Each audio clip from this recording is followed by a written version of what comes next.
ഞാൻ clinically ADHD ഡയഗ്നൈസ്ഡ് ആണ്. ചെറിയ കുട്ടികളില് അമിതമായിട്ട് വികൃതി നമ്മൾ കാണാറുണ്ട്. പക്ഷെ നമ്മളൊക്കെ പറയാം അത് കുഴപ്പമില്ല, കുറച്ച് കഴിയുമ്പോൾ അതങ്ങ് മാറിക്കോളും. ഇതാണ് എല്ലാ മാതാപിതാക്കളെയും കോമൺ ആയിട്ടുള്ള തോന്നല്.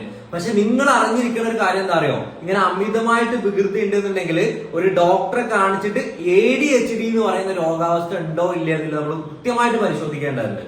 എന്താണ് ADHD? Attention deficiency hyper active disorder ആണ്. ആ പേര് തന്നെ നമുക്ക് അതിന്റെ എല്ലാ അവസ്ഥയും കിട്ടും. അറ്റൻഷൻ ഡെഫിഷ്യൻസി പറഞ്ഞാൽ കൃത്യമായിട്ട് ഒരു കാര്യത്തിൽ ശ്രദ്ധ കൊടുക്കാൻ പറ്റുന്നില്ല, അവരുടെ മനസ്സിന്റെ കൺട്രോൾ അവർക്ക് കിട്ടുന്നില്ല. ഇങ്ങനത്തെ കുട്ടികളിലാണ് ഭാവിയിൽ പലതരത്തിലുള്ള ഫോൺ അഡിക്ഷൻസ്, ലഹരി, മറ്റു കാര്യങ്ങൾ, സെക്ഷൽ അഡിക്ഷൻസ് ഒക്കെ നമ്മൾ കാണാറുള്ളത്. ഇനി രണ്ടാമതായിട്ടുള്ള എന്താണ്, ഹൈപ്പർ ആക്റ്റീവ് ആണ്. ഭയങ്കരമായിട്ട് ശാരീരിക പ്രവർത്തനം കൂടുതലല്ലേ, എല്ലാ കാര്യങ്ങളും ഹൈപ്പർ ആക്റ്റീവ് ആയിട്ട് ചെയ്യുന്ന ആളുകളുമാണ് അവര്. അതുകൊണ്ടാണ് നമ്മൾ വികൃതി കുട്ടികൾ എന്ന് അവരെ പറയുന്നത്.